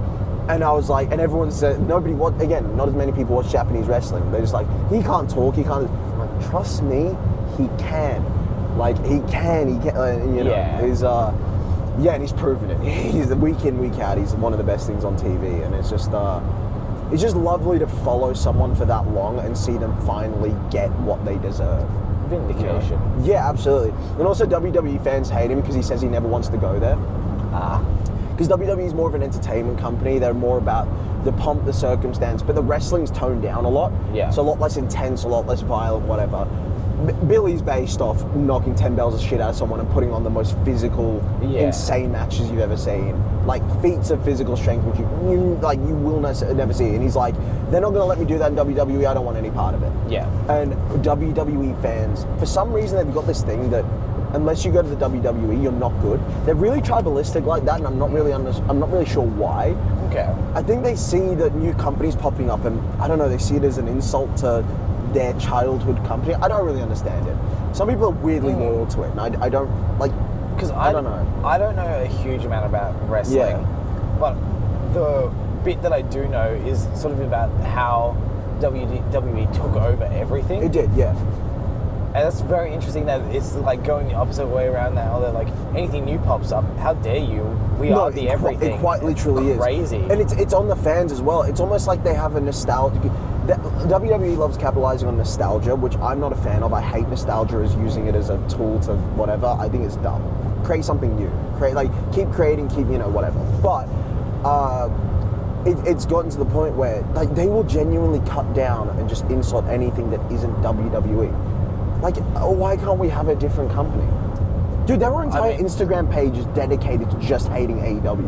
Well, I mean, as part of like the AEW stuff, like one of the founders, right, was a WWE guy. Yeah, whose dad was part of one of the other wrestling things. Yep, exactly. Was a long time holdout. Yep. He couldn't afford to keep being the holdout, so he had to join WWE, and he became a joke. Yeah, exactly. Yeah, they fully made him into a joke. They made him a joke, and then they made his kids absolute jokes as well. They did some horrible things to that family. And then, 100%. Yeah, he goes off and is successful, and they have to like get him back. I love that. I'll show you the promo someday. He basically talked about going from undesirable to undeniable. Yeah. It's a really cool little speech, a really motivational one. But Cody's a cool guy. I love him. Again, I've got no issues with WWE. I'm not like a tribalistic fan. I just don't really enjoy their content as much. It's a little bit toned down, a little bit watered down. I like the hard-hitting stuff, you know? I mean, you're a Muay Thai guy. Exactly. Like, so the people really don't like Will because he just says, no, I don't want to go. Yeah, okay. You know, and he's open with it. He's like, I believe that I put on the best wrestling in the world. And, if other people think that's fine, but what I do is the best. Yeah. And I like that he's very confident in it. They hate that man. Yeah, that's sad. They lambast that dude for having that opinion. Like, he gets so much hate for it. It's crazy. Like, but yeah, it just makes me love him more. I think someday I would like to just have a chat with him, just to, like, genuinely just to ask him what it's all been like. Like, you know, he does. Yeah, no, I'd love to find out more from his own mouth. Yeah, because that'd be some interesting insight. I'm sure he could give. He's like he's such like a cheeky Londoner. When you ask him about, it, he's like, "Oh, they all hate me, eh?" Like he's just such a goofball. He's like, sometimes I post to Twitter, but I don't really think about it, and it gets me in a bit of trouble. Oh, that's awesome. Yes. He just seems like a genuinely good dude to like have a chat with. Yeah, it's quite funny. It is like seeing some of the stuff is like. We're going to be lobbying for the Shine sponsorship. Yeah, absolutely. Will Ospreay podcast appearance. Yeah, definitely. Someday I absolutely want that. 2 things high on your list of goals. He's definitely got ADHD as well. I'll show you some clips of his. But like, he's doing a press conference. He's coated in blood. Just won a championship. I think he beat Kenny Omega for it, and he's doing like a post-match press conference, and it's kind of a sort of out of character one, so he's allowed to be a bit more. He's answering questions, he's tight as that. An English fella asks a question, he's in the middle of America, he's just like, oh, he's from England. He starts doing a football chant and stuff. He's just a pretty silly dude. That's so good. Yeah. It's just a touch is simple enough that it just it's just quite funny. Yeah. And he just seems like a really quite silly dude and quite a fun dude. I can show you clips of him just doing silly things. Yeah. And it's just quite funny. I find him entertaining. I'd love to have a chat with him. But he loves Spider-Man comics. Massive fan. Awesome. Massive, but his biggest thing is Assassin's Creed. That's why I was so stoked for him that he's literally canonized within Assassin's Creed. Yeah. Like he's within that creed, which is, dude, so happy for him, man. Like, yeah, you know. And it's also cool things like he's one of those dudes that, like, before he signed to America, he went on a tour, going to every local independent scene in England. Yeah. And having a match with their top guy to get them attention. Yeah. So he went promotion to promotion, putting it on his back. He did the same thing in Australia. Yeah, okay. Like, Australian wrestling loves him because he came over here, went from Melbourne to Sydney and everywhere, like, went against their top guys, had obviously the best match of their career. Yeah. And, like, in essence, the term is put them over, which is basically make the fans think more of them. Yeah. And he went to it before he signed in America. This dude was about to take on a multi-million-dollar contract in AEW. And for the last year, he's like, hang on, before you sign me, guys, I'm going to take 6 months, do all the British indies one more time. Yeah. And he just went company to company, put everyone over. Huge. Like, taking losses before he went in there, which is usually a taboo thing for a wrestler to do. And he's like, just to put people over. And the thing is, he then came out. Yes. He then came out, AEW ran a show at Wembley, literally 30 minutes from his hometown. Man, seeing him walk out to 90,000 people and then point at the sky and see fireworks shoot out of the top of Wembley Stadium for him, I'm like, that is the most deserved shit I've ever seen. Yeah. Like, if anyone deserves that, it's him.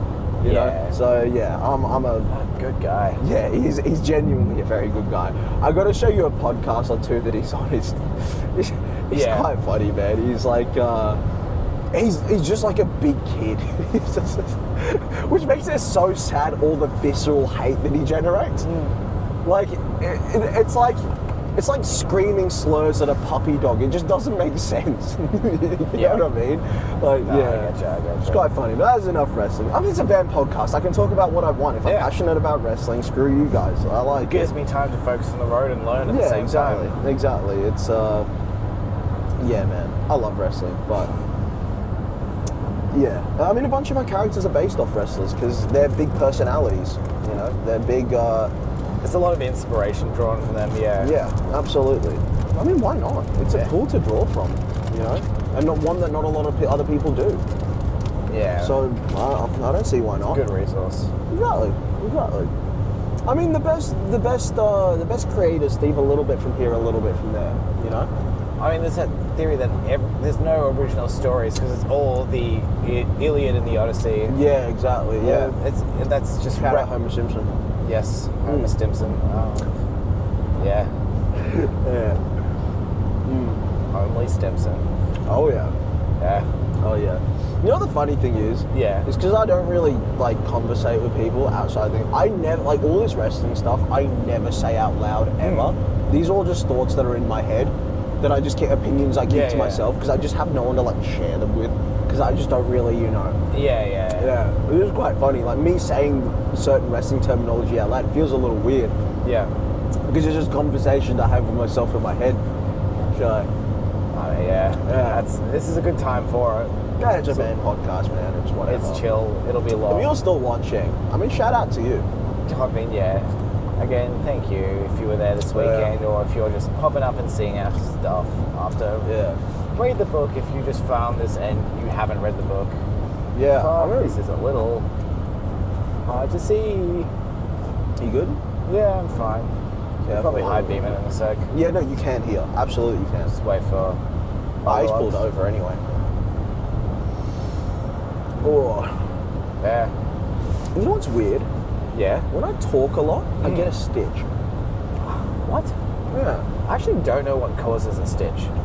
It's like I've gotten a number of stitches. I haven't done for anything physical since I was a kid. Like I do a bit of long distance running and stuff, and I get stitches with that a bit, and sometimes with your long soccer game. But I've never looked up what causes it. That's athletics. I haven't had one since I was a kid. Yeah. Genuinely, anything sporting, I haven't had a stitch since I was a kid. For some reason, talking a lot, I don't know if it's a stitch exactly, but I just get a really sharp pain under my left rib after talking a lot. Doesn't sound great. No, but I've had it for ages. Okay. Like whenever I do a lot of talking, especially sitting down talking, I get really I get a pain under my left, like the left side of my ribs, and I don't really know why. I really want to work out what stitches are caused by. Yeah. That's what all I'm focusing on. You know what the crazy thing is? I could research it, but I'm not gonna. I mean, they don't deserve it. No, you don't deserve it. Also, I'll just do it. It's been shine time for me. Yeah. My legs are currently shaking.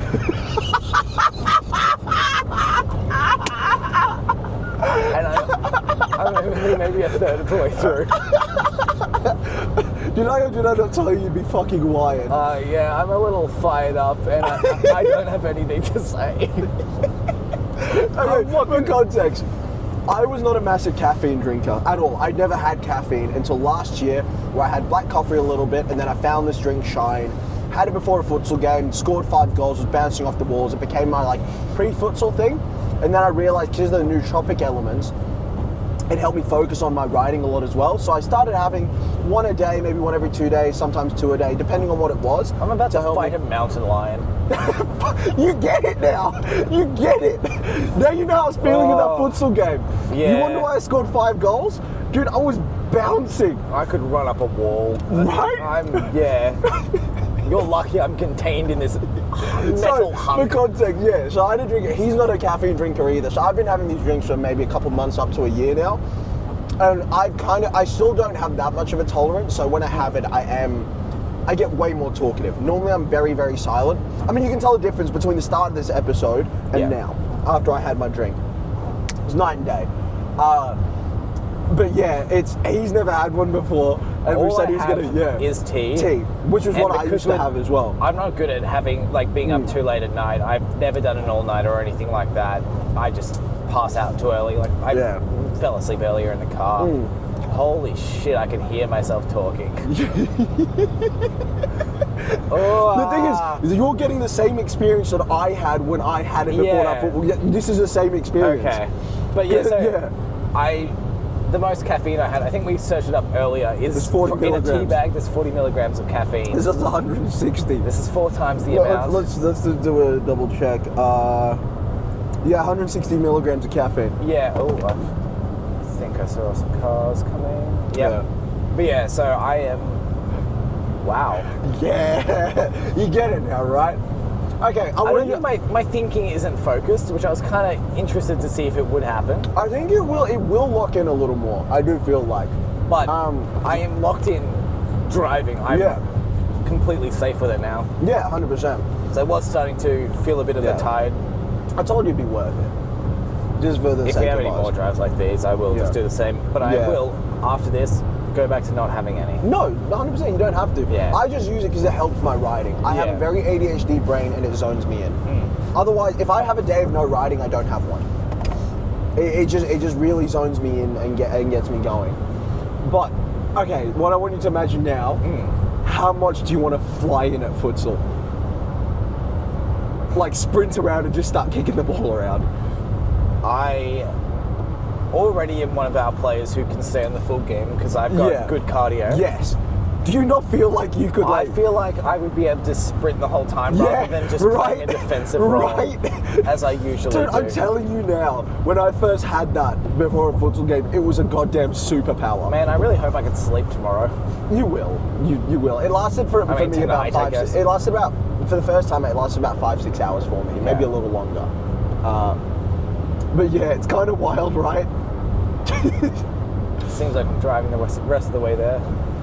No, I'll take you to I'll switch over at Yas. Yeah. Yes, you can. Yeah. Yes, you can. I'll take the rest of the journey. See what I've done there. Yeah. Yeah. Well, we were wondering what it'd be like for him when he does have the drink. But it's useful, no? Like when you got to actually stay awake. Like it does keep you awake. Yeah. Very much so. It's, I don't know if I'd recommend it for regular life. No, again, I just do it because I don't sleep a lot and it helps me write. If I don't have to do this, I'm not going to do it. Yeah, I mean, there's just people who function off energy drinks just for regular office work and stuff. Yeah. I couldn't do that. I'd be, Also, the usual lemonade flavour is not super harsh. It's not too bad. It's okay. Honestly, if you had other energy drinks, you'd be blown away by how like sickly and chemically and like gross they are. This one tastes relatively normal. There's a bit of a weird taste to it as well, but it's not too. Other ones, dude, they genuinely taste like cough syrup mixed with like battery acid. Okay. It's cooked. And I do like battery acid, so maybe that's what I gotta go for. That's true. But yeah, that's funny. I did wanted to see how wired you'd be after it. It's you just like the eyes wide. That's what it does to me. I'm like, oh. I mean, I honestly can't tell if my eyes are wide. No, it just felt like they were. As in for me, like that's What it does make me want to talk about is we love a good anecdote here. Yeah, go on. I've got an anecdote I've just remembered. Yeah. So I need to piss. Sorry, go on. I mean, you got an hour in you, or? Yeah, I do. Yeah. Come, dude. You've seen how frequently I need to piss after those drinks, right? Each drink usually has about 3 to 4 in me over the next 2 hours. I had 2 of those drinks this morning before and during the convention. I didn't use the bathroom until about 2 p.m.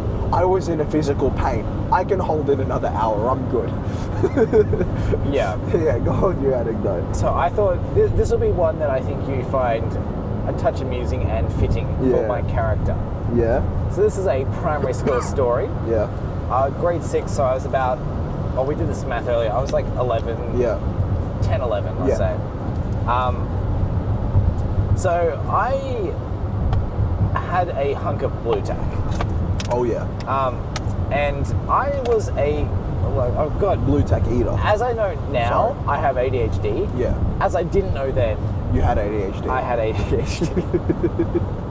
So I was always either fiddling with something or my more disgusting habit was chewing on things. You ate blue tack. And on this said day, I was chewing a fairly giant chunk of blue tack.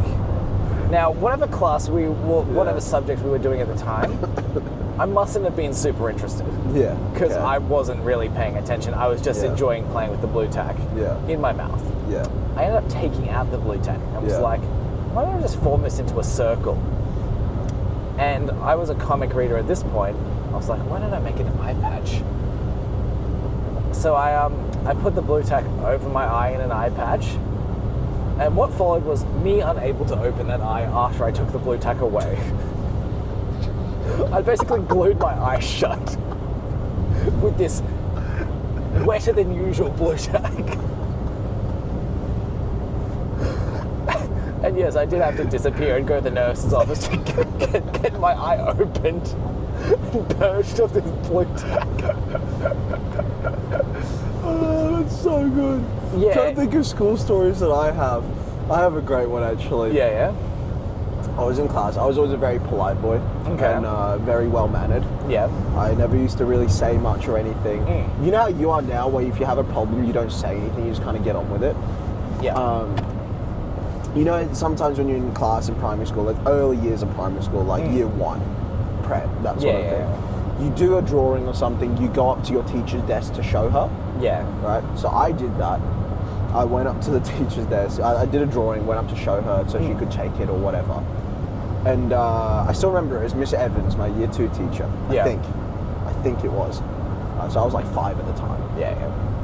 And I went up there and I said, Miss, I need to use the bathroom. Can I go? Like, I really need to use it. Yeah. She says, no, you can hold it. I pissed myself then and there. Well, I gotta ask. Because I was already desperate, but I'm not going to say anything until I was like, so busting. It wasn't like, but I was just too, I was just too polite to be like, I really, I need to go. I was like, Miss, can I please go to the toilet? And I was desperately trying to hold it, doing like the little dance, and I couldn't. I'll just piss myself. right there in front of the teacher, right in front of the... Piss boy. Yeah. I'm not taking your nickname, mate. Yeah, don't you dare steal my name. But yeah, just like, oh no. I mean, this was the same year. I have another anecdote. Yeah. I mean, we've already talked to us being soccer players. Mm-hmm. We'd always go play Football, soccer. retard. Sorry? Football. It's soccer in Football. Australia. Fuck yourself. Shut up. Suck my... yeah, so we'd play soccer at lunch. Yeah. But we didn't have a proper soccer field. We had 2 trees with a gap in between on either end. Oh, of course, the classic, yeah. Classic school stuff. Yeah. One of these like gold trees backed onto a hill. So if you shot a ball down, you'd have to run down the hill, go get the ball. Oh, yeah. The other one was a bit easier, but it wasn't super well grassed. There was a few areas of gravel and stuff. Yeah.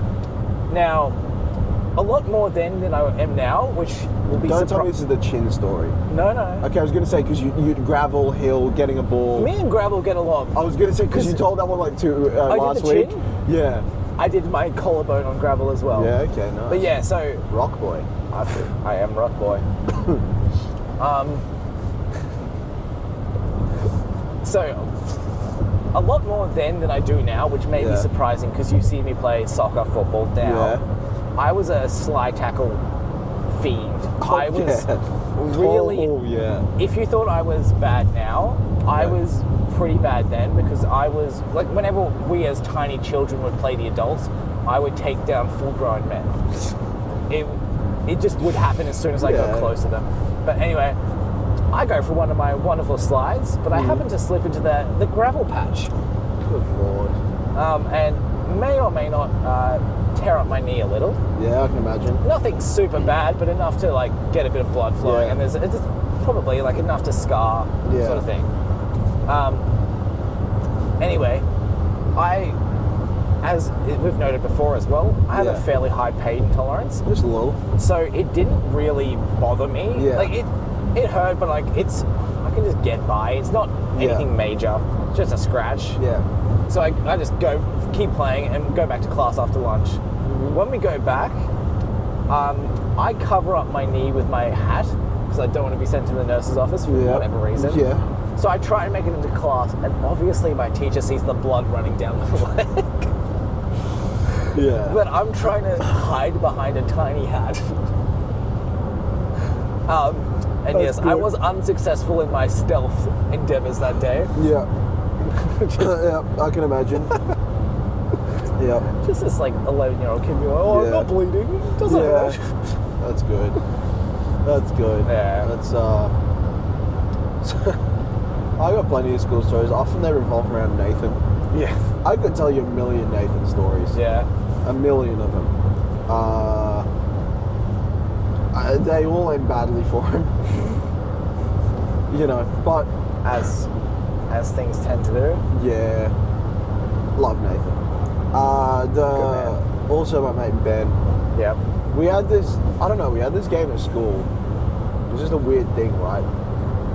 Where you'd smack, someone would be doing something and their arm would be slightly open. You'd karate chop them under the armpit and yell Jeff. Interesting, yes. It was a school-wide thing. Okay.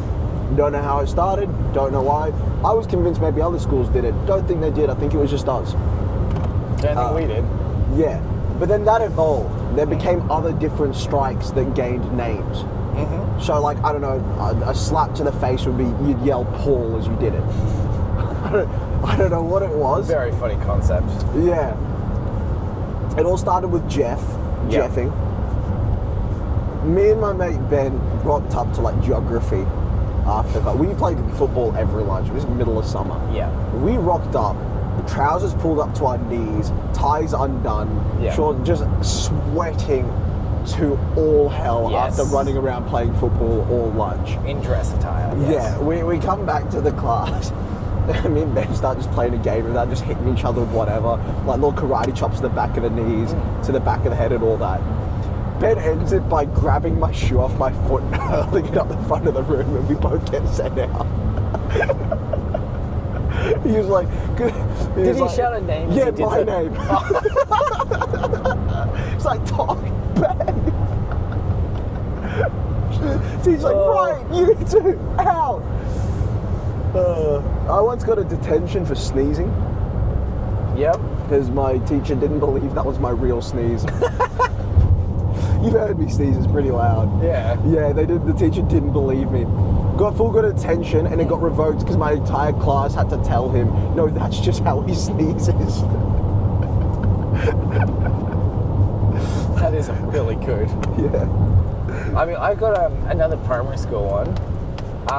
Our primary school, you had to learn German as like your language or something. That's an interesting. It's usually French, Spanish, Chinese, Jap. Yeah, for whatever reason, it was just always German. In England, German's there, but I just haven't seen that around Australia. For whatever reason, it was. Yeah. And our German teachers for the school were usually pretty shit. Yeah. Either they were just like terrible teachers or just like not great. Yeah. Like dealing with students or whatever. Yeah, So there's always just something bad with the teachers. Yeah. So one year we had this teacher who we probably were a bit like, no one really wanted to do German because, as you say, English is a superior language. Well, English is the best language, yeah. But learn it. No one really wanted to learn it. Yeah. No one really wanted to learn German. Yeah. And all I can take back from these lessons is Das ist nicht meine Koffer, which doesn't need a translation because you obviously know what it means. Yeah, of course. You're fluent. I am. So this teacher had a pencil sharpener that she was obsessed with. Yeah. And people would take it and use it to sharpen their pencils.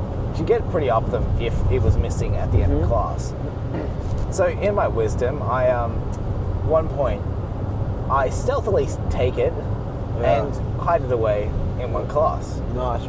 Now, no one knew it was me, and I didn't broadcast that fact. I just thought this was a bit of fun. Yeah. You know, just bullying the teacher a little. A little bit. Yeah. I got one of those for after this. Yeah.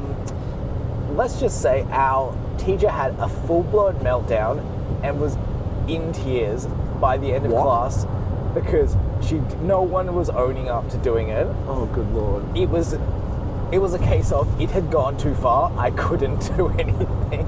I would not reveal that I was the one who had stolen it. Yeah. Because she was losing her shit. It would have been, if I'd revealed it earlier, could have been fine. Yeah. At this point, we were done. So yeah. I still have that pencil sharpener to this day. Oh my God. Sam, that's like the most un-Sam thing I've ever seen. That's like the least like you thing ever. What do you mean, to steal things? No, but like in a mean way to like cause someone to cry, like... Again, I didn't intend for them to cry. No, I know. I was just fucking around. Also, I can't say that was the only time she cried in class. Okay. We also had one point, this was not me, this case, but we had a whole class where someone was jumping in a recycling bin pretending to be a sailor with their bucket cap. Which started to set her off. Yeah. What followed it up was a poster fell off the wall and someone hanging up from the rafters on the ceiling. Yeah. And she didn't see them hanging up from that. And she turned around afterwards and the poster wasn't on the wall and she was a relatively short lady. Yeah. So she's standing beneath it comically, looking around and like screaming, "Where's my poster?" And we're all just pissing ourselves laughing because it's above her. Yeah. And eventually, we weren't very great to that teacher. Looking back on it, I can see how bad it is. At the time, it was very funny. Mine was a little more harmless. Yeah. We had an old maths teacher called Mr. Blood. Harsh fella. The name says it all. A bit of a grumpy one. Me and Nathan discovered that we could use a universal remote on his phone to control every projector in the school. Hilarity ensued. Funnily enough. Turning it off every time he turned it back on again. Turning it on when he wanted it off. Oh, good Lord, it was funny. We may have had the same for our high school German teacher. The poor Germans, man. I don't know why. It was, it just happened to be that class that people found it was in Mr. Blood's class that we always used to join. I mean, midway through explaining like a matrix in Math C, right? And just turn off the projector.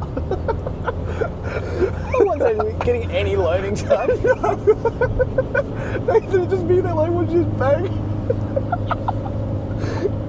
It's not fun. Yeah, it was funny. Man, the worst thing I ever did though is give us laptops to work on. They should have never ever given school students laptops. No. But we had tablets. Like, they're plugged into a computer. So it was like a keyboard and a screen that was detachable. You slap it in.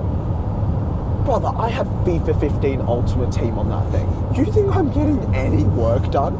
Like any? No, I was in accelerated maths, right? From year 6 onwards, I was put a year above for mathematics. Yeah. I got kicked out of that. I held straight A's until year 10. Year 9 when I got given that tablet and I flunked, got kicked out. I think I'm the first person to ever get kicked out of accelerated maths without finishing year 12. Yeah. Nice. Dude, I would rock up on the days of exams, not knowing we had an exam, having studied none of what was in the paper, and just get an E. Yeah. Like, fully.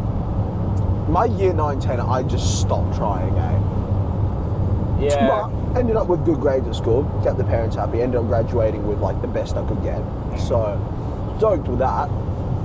But, yeah, for that period, year 9, year 10, dude, I got nothing done, Yeah. Like, I would rock up, write my name on the test, guess, like, the most stupid shit on the thing. Yeah. Like, it'd be like, find X, I'd just write X equals 1 and hand it in.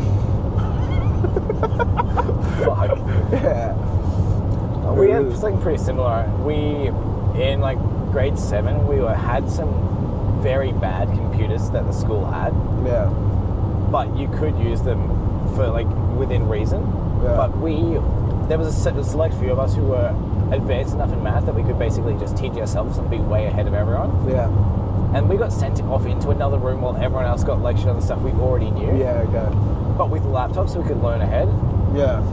The learn ahead we did by playing video games. That's all we did. Like the big one was big flash games. That was most of what you could run on those computers. So it was. Brother, we had GTA San Andreas, we had Halo, we had all that sort of stuff. The best we had was Quake.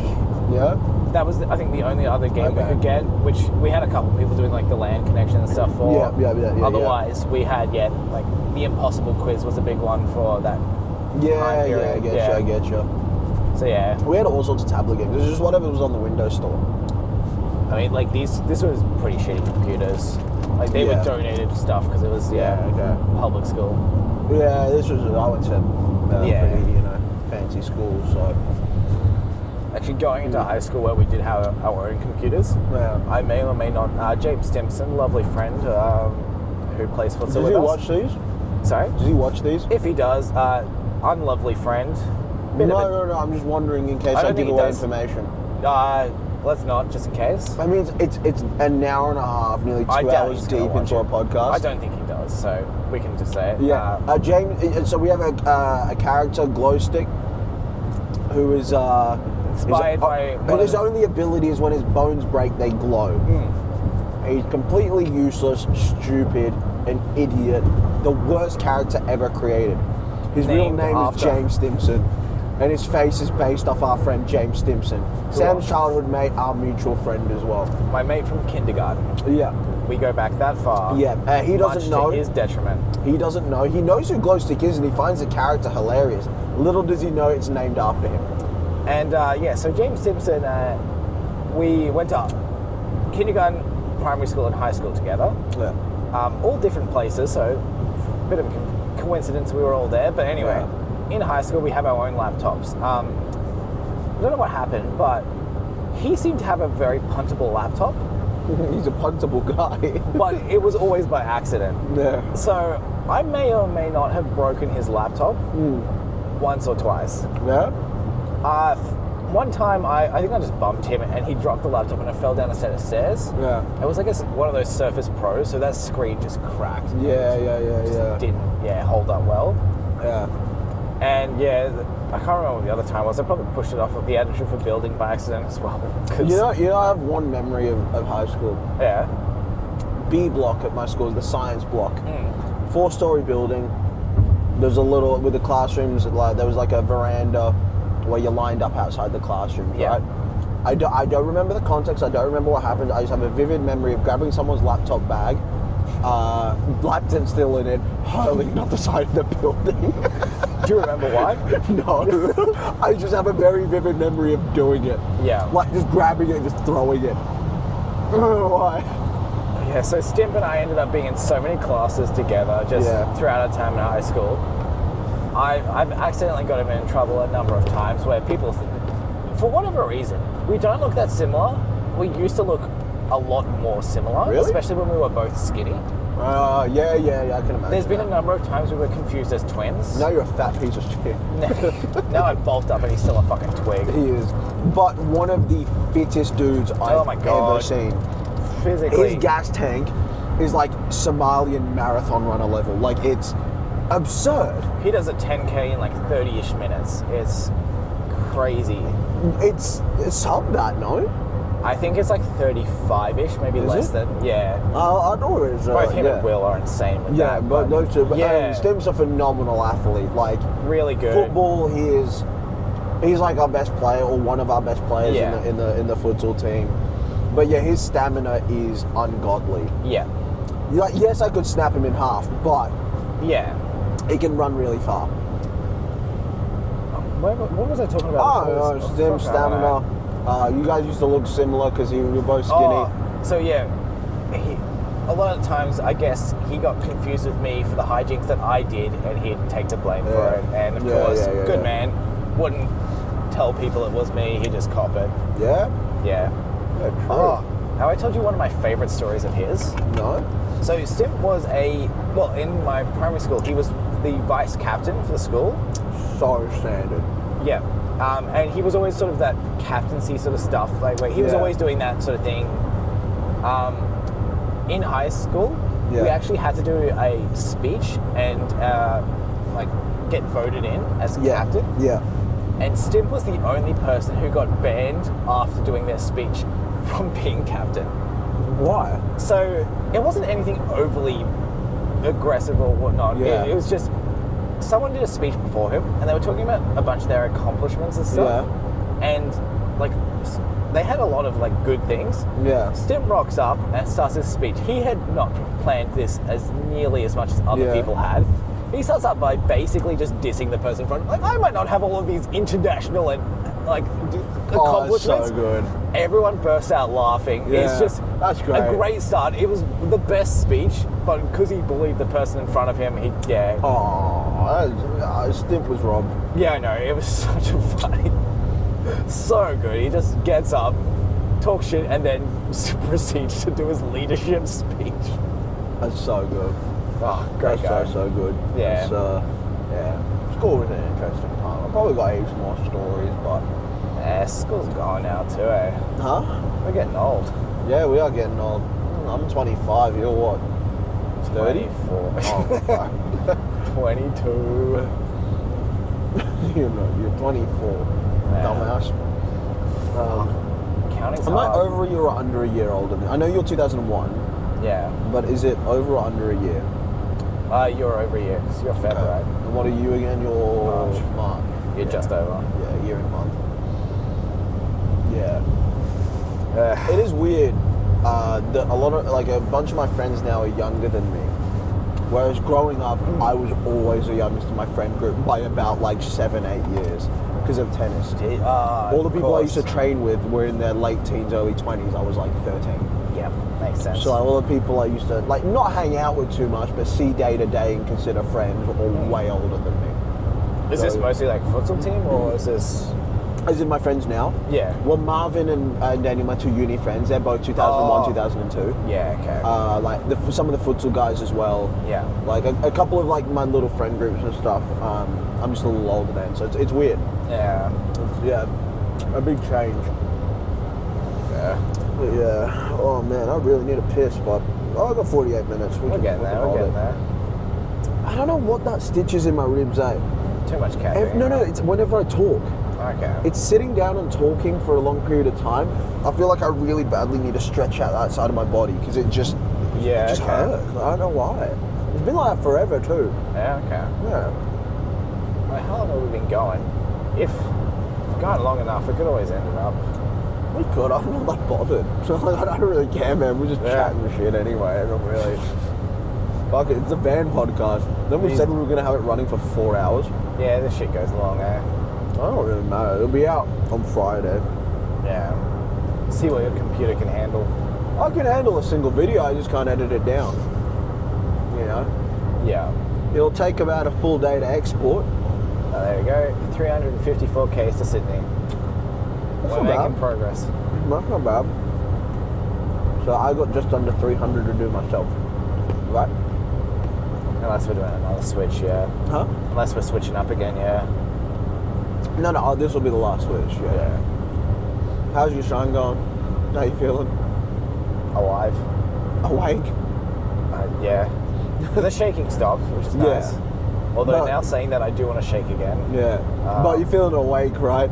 I'm locked in. Like there's no tide anymore. It's erased from my existence. Right? Yeah. It's cooked. It's actually cooked what that thing does. I am now interested in what the after effects will be now that, like, how that tiredness will accumulate later, or if it will or not. It doesn't really. You just start feeling tired again. Yeah. You know what's weird? I was still tired even after like 3 shines on the back end of this drive. As soon as it got to daylight, midday, I stopped being tired. Yeah, okay. I was a little tired, but I wasn't sleepy. Yeah, okay. Until like 8 p.m. that night. Gotcha. I don't know why. It was like as soon as the sun came out, it was like a little bit of a reset. Yeah, okay. Don't know if it's the body just like, well, I guess you missed your time, so now now you're just staying awake. Like I don't reckon you'll be able to sleep real easy. But you're not going to be like this, just like a zombie walking around during the day until you get to your bed, you know? Yeah, okay. I mean, I can't afford to be, man. I've got to work. Yeah. I've got to work. I need it. I'm keen to respond to the messages we got later. Yeah, that'd be nice to see. Yeah. Good to get some communication going with those who are very interested in the project. Yeah, let me see if we got any new messages. Let's have a look. Albie said he was keen, so count him in. We're really struggling for numbers. I mean, if you do want to grab my phone as well, you may as well thumbs up for me, so... I'll just assume you're in, but... Okay. It's just more so people don't think we've got nobody. Yeah. Because people might not show up if we've only got the 3. No, surely someone would say yes. I'll thumbs it up later. Our team's weird sometimes with attendance. Yeah. But surely Al's in. Better hope so. Yeah, he's our best player. He's no, a isn't keeper. he gone? I thought was he travelling? No. Or was that? No, that was Parker. Sorry. Yeah, Parker's gone. Yeah, that's right. Of course, Parker's out. Parker's out. Long's out. Yeah. So they're definites. Albie's in. Stim should be in, no? I can't remember. He's not gone. His schedule's stupid. He's stupid. Yeah. Too many concussions. Concussion magnet. Yep. Good Lord, the sun is rising. Woo! That's insane how it bright is that crazy, shit is. eh? Why does it have to be that bright? I don't know. What are you trying to see? The next planet over? Yeah. The future. Pierce the veil. Come on. Yeah. Was that like a music reference that you just dropped, or were you just... No, that's a future reference I've dropped. But like, you know it's a band, right? Is it? Yeah, it's like an emo band. Yeah. Wouldn't have a clue. Yeah, that's what I know the phrase from. Yeah, okay. I'm not like a fan of theirs or nothing, but yeah, surprisingly one of the few musician or like artists in the world that I haven't gotten around to listening to. There's not much left. I've almost completed music, I feel like. Don't you worry, I'll get you some new stuff. Will you? I mean, yeah, you might. You might. You've got shown me like the Ethiopian jazz stuff, which was dope. Yeah. Really, really cool. Right now I'm on a bit of a Bjork swing. Do you want to explain Bjork at least? Our batteries on the mics are 10%. Well, that might be... Yeah, alright, catch you later, bye.